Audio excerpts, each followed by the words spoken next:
ನಮ್ಮ ಜೊತೆಗೆ ಅತಿಥಿಗಳು ಜಾಯಿನ್ ಆದರು. ಕಾಂಗ್ರೆಸ್ನ ಕಡೆಯಿಂದ ವಿಧಾನ ಪರಿಷತ್ ಸದಸ್ಯ ನಾಗರಾಜ್ ಯಾದವ್ ಜೊತೆಗಿದ್ದಾರೆ. ಯಾದವ್ ಅವರೇ ನಮಸ್ತೆ, ಕಾರ್ಯಕ್ರಮಕ್ಕೆ ಸ್ವಾಗತ. ಇನ್ನು ಜಾತ್ಯತೀತ ಜನತಾದಳದ ಕಡೆಯಿಂದ ನಮ್ಮ ಜೊತೆಗಿರೋದು ರಾಜುಗೌಡ್ರೆ ನಮಸ್ತೆ, ಕಾರ್ಯಕ್ರಮಕ್ಕೆ ಸ್ವಾಗತ. ನಾನು ನಾಗರಾಜ್ ಯಾದವ್ ಅವರಿಂದಲೇ ಶುರು ಮಾಡೋಣ. ಬಹುಶಃ ಏಪ್ರಿಲ್ 1ರಿಂದ ಕಾಯ್ದೆ ಜಾರಿಯಾಗತ್ತೆ, ನೀವು ಏನು ತಿಪ್ಪರ್ಲಾಗ ಹಾಕಿದ್ರು ಅದನ್ನು ತಡೆಯೋದಕ್ಕೆ ಸಾಧ್ಯ ಇಲ್ಲ. ಸೊ ಏನು ಮಾಡೋದಕ್ಕೆ ಹೊರಟಿದ್ದೀರಿ? ಟ್ರೈನ್ ಹೋದ ನಂತರ ಟಿಕೆಟ್ ತೆಗೆದುಕೊಂಡು ಏನು ಉಪಯೋಗ ಅಂತ? ಇಲ್ಲ ಟೈಮ್ ಹೋದ ನಂತರ ಅಂತಲ್ಲ, ಪ್ರಜಾತಂತ್ರ ವ್ಯವಸ್ಥೆಯಲ್ಲಿ ನಂಬರ್ ಇದೆ ಅನ್ನೋ ಮಾತ್ರಕ್ಕೆ ನೀವು ಏನು ಬೇಕಾದರೂ ಬಿಲ್ಗಳನ್ನ ಪಾಸ್ ಮಾಡಲಿಕ್ಕೆ ನೀವು ಅಧಿಕಾರ ಇರ್ಬೋದು. ಅದು ಜನಗಳ ಪರ ಇದೆಯೋ ಇಲ್ವೋ ಅಂತಕ್ಕಂಥದ್ದು ಪ್ರತಿಪಾದನೆ ಮಾಡಬೇಕಾಗಿರ್ತಕ್ಕಂಥ, ಜನಗಳಿಗೆ ಜಾಗೃತಿ ಮೂಡಿಸ್ತಕ್ಕಂಥ ಒಂದು ಪ್ರಜಾತಂತ್ರ ವ್ಯವಸ್ಥೆಯಲ್ಲಿದ್ದಾಗ ರಚನಾತ್ಮಕವಾಗಿರ್ತಕ್ಕಂಥ ಒಂದು ವಿರೋಧ ಪಕ್ಷದ ಕೆಲಸ ಆಗಬೇಕಾಗ್ತದೆ. ಆ ಕೆಲಸವನ್ನು ನಾವು ಜವಾಬ್ದಾರಿತ ಮಾಡ್ತಾ ಇದ್ದೀವಿ ಅಂತ ಹೇಳ್ತಾ ಇದ್ವಿ. ಆಮೇಲೆ ಮನ್ರೇಗಾನ ಕಾರ್ಯಕ್ರಮನ ಇವರು ರಾಜಕೀಯಗೊಳಿಸೋಕೆ ಕೊಟ್ಟಿದ್ದಾರೆ. ನಾವು ರಾಜಕೀಯ ಕಾರಣಕ್ಕೋಸ್ಕರ ಕೊಡಲಿಲ್ಲ, ಸಬಲೀಕರಣ ಮಾಡಲಿಕ್ಕೋಸ್ಕರ, ಗ್ರಾಮೀಣ ಭಾರತವನ್ನು ಸಬಲೀಕರಣಗೊಳ್ಳಲಿಕ್ಕೋಸ್ಕರ, ಗ್ರಾಮೀಣ ಜನರನ್ನ ಸ್ವಾಭಿಮಾನದ ಬದುಕನ್ನ ಕಟ್ಕೊಳ್ಳಿಕ್ಕೋಸ್ಕರ ಕೊಟ್ಟಂಥ ಕಾರ್ಯಕ್ರಮ ಹೊರತು ಕೇವಲ ಚುನಾವಣೆ ಗಿಮಿಕ್ ಆಗಿರಲಿಲ್ಲ ಅನ್ನೋ ಮಾತನ್ನು ನಾವು ಅರ್ಥ ಮಾಡಲಿಕ್ಕೆ ಪ್ರಯತ್ನವನ್ನು ಮಾಡ್ತಾ ಇದ್ದೇವೆ.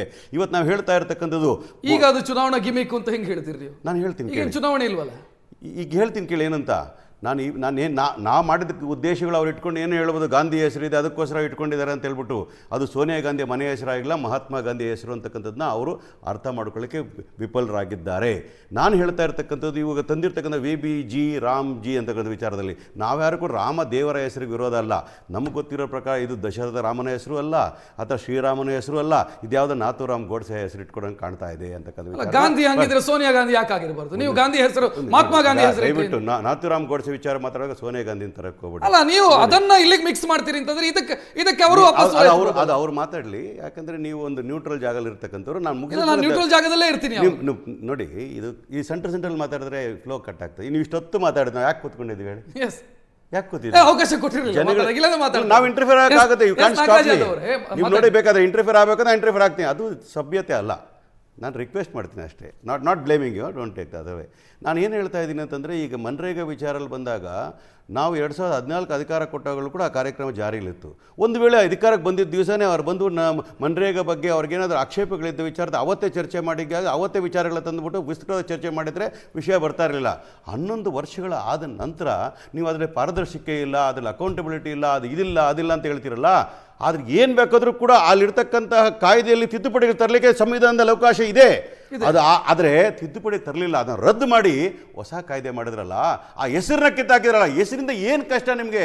ಮೊದಲನೇದಾಗಿ ಬೇಸಿಕ್ ಹೇಳೋದು, ಈ ದೇಶದ ಮಹಾತ್ಮ ಅಂತ ಏನು ಕರಿತೀವೋ, ಈ ದೇಶ ಇಡೀ ಪ್ರಪಂಚವೇ ಅಹಿಂಸೆಯನ್ನು ಪ್ರತಿಪಾದನೆ ಮಾಡ್ತಕ್ಕ ಒಂದು ಶಾಂತಿ ದೂತನ ಹೆಸರನ್ನ ನೀವು ಕಿತ್ತಾಕ್ತಿರಲ್ರಿ. ಅದು ಏನು ತೋರಿಸ್ತದೆ ಅಂದರೆ ನಿಮ್ಮ ಸಣ್ಣತನವನ್ನು ತೋರಿಸ್ತದೆ. ಅದನ್ನ ಜನಗಳಿಬೇಕು. ಒಂದು. ಎರಡನೇದು, ಗ್ರಾಮೀಣ ಬದುಕಿನಲ್ಲಿ 100 ದಿನ ಕೆಲಸ ಕೊಡ್ತಾ ಇದ್ದೀವಲ್ಲ, ಅದು ಆವ್ರೇಜ್ ಇದ್ದು ಎಷ್ಟು ಗೊತ್ತಾ? ಕೇವಲ 50ರಿಂದ 60 ದಿನ ಮಾತ್ರ ಕೆಲಸ. ಕೇಳಿ, ಅದೇ ಜನನೇ ಆವ್ರೇಜ್ ಮನೇಲಿ 60 ಇರಬೇಕಾದ್ರೆ 125 ಯಾವ ಕಾರಣ ಮಂಕ್ ಬುದ್ಧಿ ಹೆಚ್ಚು ಮಾಡ್ತಾ ಇದ್ದೀರಿ? ಗ್ರಾಮೀಣ ಪ್ರದೇಶದಲ್ಲಿರ್ತಕ್ಕಂಥ ಕೆಲಸಗಳನ್ನ ನೇರ ಗ್ರಾಮ ಪಂಚಾಯತಿಯಲ್ಲಿ ಪಂಚಾಯತಿ ರಾಜ್ ಆಕ್ಟ್ ಅದನ್ನ ಕೆಲಸ ಮಾಡಿಸ್ತಾ ಇದ್ರು. ಇವತ್ತು ಕೇಂದ್ರ ಸರ್ಕಾರ ಒಂದು ಸಮಿತಿ ತೀರ್ಮಾನ ಮಾಡಿ ಅವ್ರು ಏನು ಹೇಳ್ತಾರೆ ಕಾರ್ಯಕ್ರಮ, ಆ ಕಾರ್ಯಕ್ರಮ ಮಾಡಬೇಕು ಹೊರತು ನೀವು ತೋಚಿದ ಕೆಲಸ ದೇಶದಲ್ಲಿ ದೊಡ್ಡ ಅನ್ಎಂಪ್ಲಾಯ್ಮೆಂಟ್ ಸಮಸ್ಯೆ ಇರೋ ಸಂದರ್ಭದಲ್ಲಿ ಇವ್ರು ಬಂದ ನಂತರ 45 ವರ್ಷ ಅತಿ ಹೆಚ್ಚು ಅನ್ಎಂಪ್ಲಾಯ್ಮೆಂಟ್ ಆಗಿರೋದ್ರಲ್ಲಿ ಇನ್ನೊಂದು ದೊಡ್ಡ ದುರಂತವನ್ನ ದೇಶಕ್ಕೆ ತಂದೊಡ್ತಾ ಇದ್ದಾರೆ. ಇದಕ್ಕೋಸ್ಕರ ನಾವು ಜಾಗೃತಿ ಬಹುಮತ ಇದೆ ಅಂದ ತಕ್ಷಣ ತನಗೆ ಬೇಕಾದ ರೀತಿಯಲ್ಲಿ ತಿದ್ದುಪಡಿಗಳನ್ನ ಮಾಡೋದು, ರದ್ದು ಮಾಡೋದು ಸರಿಯಲ್ಲ. ಇದರ ವಿರುದ್ಧ ಧ್ವನಿ ಎತ್ತದೆ. ಮತ್ತೇನ್ ಮಾಡ್ಬೇಕು? ನಾವು ಧ್ವನಿ ಎತ್ತೋದು ನಮ್ಮ ಕರ್ತವ್ಯ, ನಮ್ಮ ಹಕ್ಕು. ಧ್ವನಿ ಎತ್ತುತ್ತಾ ಇದ್ದೀವಿ ಅಂತ. ಈಗ ಮೊದಲನೇದಾಗಿ ನಾವು ಇಲ್ಲಿ ಯೋಚನೆ ಮಾಡ್ಬೇಕಾದಂಥ ವಿಚಾರ ಏನಂದರೆ, ನಮ್ಮ MLC ಅವರು ಒಂದು ಮಾತು ಹೇಳಿದ್ರು, ಧ್ವನಿ ಎತ್ತಕ್ಕೆ ಎಲ್ಲರಿಗೂ ಅಧಿಕಾರ ಇದೆ, ಹೋರಾಟ ಮಾಡಲಿಕ್ಕೆ ಎಲ್ಲರಿಗೂ ಅಧಿಕಾರ ಇದೆ. ಅದ್ರಲ್ಲಿ ಸದನದಲ್ಲಿ ಹೋರಾಟ ಮಾಡಬೇಕಾಗಿತ್ತು. ಪಾಪ ಅಲ್ಲಿ ಅವರು MP ಗಳು ಸಾಲದೆ ಬಂದರು ಅನಿಸುತ್ತೆ, ಅಲ್ಲಿ ಹೋರಾಟ ಮಾಡ್ದಲೇ ಇಲ್ಲಿಗೆ ಬಂದಿದ್ದಾರೆ. ಓಕೆ, ರಾಜ್ಯ ಸರ್ಕಾರಗಳಲ್ಲಿ ಬಂದಿದ್ದಾರೆ, ಓಕೆ, ಇರಲಿ, ಆಯಿತು. ಅದಾದಮೇಲೆ ಸಬಲೀಕರಣದ ಬಗ್ಗೆ ಮಾತಾಡ್ತಾಯಿದ್ರು. ಸಬಲೀಕರಣದ ಬಗ್ಗೆ ಮಾತಾಡ್ತಾರಲ್ಲ, ಇವತ್ತು ಮಹಿಳಾ ಸಬಲೀಕರಣ ಅಂತೇಳಿ ಕಾಂಗ್ರೆಸ್ ಮಾತಾಡ್ತಾರಲ್ಲ. ನಿಮಗೆ ಒಂದು ಸಣ್ಣ ಘಟನೆ ಹೇಳ್ತೀನಿ. 15-20 ದಿನಗಳ ಹಿಂದೆ ಒಂದು ಹೆಣ್ಮಗಳು 10:30 ಆದರೂ ಕೆಲಸ ಮುಗಿಸ್ಕೊಂಡು ಮನೆಗೆ ಹೋಗಿಲ್ಲ ಅಂತ ಆಕೆ ಗಂಡ ಪೊಲೀಸ್ ಸ್ಟೇಷನ್ಗೆ ಫೋನ್ ಮಾಡ್ತಾನೆ. ಇದೇ RDPR ಡಿಪಾರ್ಟ್ಮೆಂಟಲ್ಲಿ ಹೆಣ್ಮಕ್ಳನ್ನ ರಾತ್ರಿ 10:30ವರೆಗೂ ದುಡಿಸ್ಕೊತಾ ಇದ್ದೀರಿ ನೀವು. ಸಬಲೀಕರಣದ ಬಗ್ಗೆ ಮಾತಾಡೋ ಹಕೀಕತ್ ಏನಿದೆ? ಮತ್ತು ನಿಮಗೆ ಆ ಚಿಂತನೆ ಬಗ್ಗೆ ಏನಾದ್ರು ಒಂದ್ಸತಿ ಯೋಚನೆ ಮಾಡಿ. ಆಮೇಲೆ ಚುನಾವಣಾ ಗಿಮಿಕ್ ಅಂತ ಹೇಳ್ತಾ ಇದ್ದಾರೆ. ಇವತ್ತು ಮಹಾತ್ಮ ಗಾಂಧಿ ಅನ್ನೋ ಒಂದು ದೊಡ್ಡ ವ್ಯಕ್ತಿತ್ವದ ಹೆಸರಿಟ್ಕೊಂಡು ಮನ್ರೇಗಾ ಅನ್ನೋ ಒಂದು ಕಾರ್ಯಕ್ರಮನ ಯಾವ ಮಟ್ಟಕ್ಕೆ ತಂದು ಹಳ್ಳ ಹಿಡಿಸಿದ್ದೀರಿ ಅಂದರೆ ಬಹುಶಃ ರಾಜ್ಯ ಸರ್ಕಾರದಲ್ಲಿ ಇವತ್ತು ನಡೀತಾ ಇರೋ ಹಗರಣಗಳು, ನೀವು ಹುಲಿಯೂರ್ದುರ್ಗಕ್ಕೆ ಬಂದರೆ ಒಂದೇ ಕಾಲುವೆನ 10 ಡೈಮೆನ್ಷನಲ್ಲಿ ಫೋಟೋ ತೆಗೆದು ಅದರಿಂದ ದುಡ್ಡು ಎತ್ಕೊಂಡಿದ್ದಾರೆ ರಾಜಕಾರಣಿಗಳು. ಇದ್ರ ಬಗ್ಗೆ ಒಂದಷ್ಟು ಚೇಂಜಸ್ ತರಬೇಕು ಅಂದಾಗ ರಾಜ್ಯ ಸರ್ಕಾರದ್ದು ಕೂಡ ಗೊತ್ತಿರಬೇಕಾಗ್ತದೆ. ರಾಜುಗೌಡ್ರೆ ಆಮೇಲೆ ಹೇಳ್ತಾ ಇರೋದು ಒಂದು ನಿಮಿಷ ಇಲ್ಲಿ ಕೇಳಿಸ್ಕೊಳ್ಳಿ. ನಾಗರಾಜ್ ಯಾದವ್ ಅವರ ಪಾಯಿಂಟ್ ಆಫ್ ಆರ್ಗ್ಯುಮೆಂಟ್ ಇರೋದು ಅಕ್ರಮಗಳಿದ್ರೆ ಅಕ್ರಮಗಳನ್ನ ಸರಿ ಮಾಡಬೇಕಿತ್ತು. ಒಂದ್ ನಿಮಿಷ ಹೆಸರು ಚೇಂಜ್ ಮಾಡಿ ಅದನ್ನ ರದ್ದು ಮಾಡಬೇಕಾದಂತ ಅಗತ್ಯ ಏನಿತ್ತು? ಈಗ ಒಂದೇ ನಿಮಿಷ, ನಾನು ಅದಕ್ಕೆ ಅಲ್ಲಿಗೆ ಬರ್ತಾ ಇದ್ದೀನಿ. ಈಗ ಅಕ್ರಮಗಳಿದ್ರೆ ಅದನ್ನು ಸರಿ ಮಾಡಬೇಕು. ಈ ಕೇಂದ್ರ ಸರ್ಕಾರ ರಾಜ್ಯ ಸರ್ಕಾರದ 10% ತಗೋತಾ ಇತ್ತು, 10% ಇವ್ರು ಕೊಟ್ಟು 90% ಕೇಂದ್ರ ಸರ್ಕಾರ ಕೊಡ್ತಾ ಇತ್ತು. ನಿಮ್ಮ ಹಣ ಜಾಸ್ತಿ ಹೋದಾಗ ನಿಮ್ಮ ಜವಾಬ್ದಾರಿ ಇರ್ತವೆ.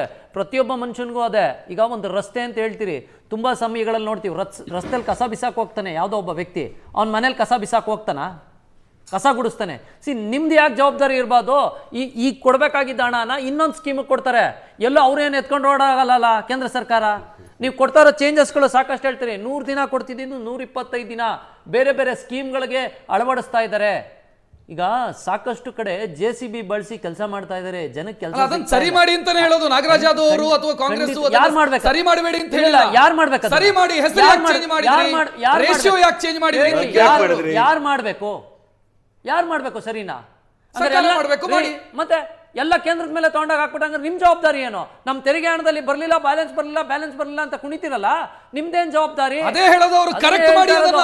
ಆ ಉದ್ದೇಶಕ್ಕೋಸ್ಕರ ಹೆಸರು ಚೇಂಜ್ ಮಾಡಿ ಅದರ ರೇಷಿಯೋ ಚೇಂಜ್ ಮಾಡುವಂತ ಅಗತ್ಯ ಏನಿತ್ತು ಅಂತ. ಹೆಸರು ಚೇಂಜ್ ಮಾಡೋದ್ರಿಂದ ಅವರೇ ಹೇಳಿದ್ರು, ಹೆಸರು ಚೇಂಜ್ ಮಾಡೋದ್ರಿಂದ ಏನೂ ಬದಲಾವಣೆ ಆಗಲ್ಲ, ಇವರೇ ಸಾಕಷ್ಟು ರಸ್ತೆಗಳಿಗೆ ಇನ್ನೊಂದಕ್ಕೆ ಮತ್ತೊಂದಕ್ಕೆ ಗಾಂಧಿ ಫ್ಯಾಮಿಲಿ ಹೆಸರುಗಳು ಇಟ್ಕೊಂಡ್ ಬಂದಿದ್ದಾರೆ.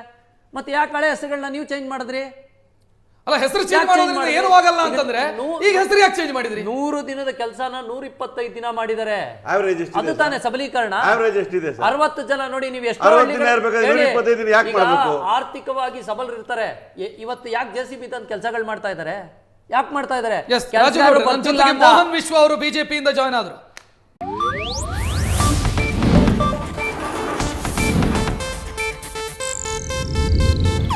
ಇದು ಏಷ್ಯಾನೆಟ್ ನ್ಯೂಸ್ ನೆಟ್ವರ್ಕ್ ಪ್ರಸ್ತುತಿ.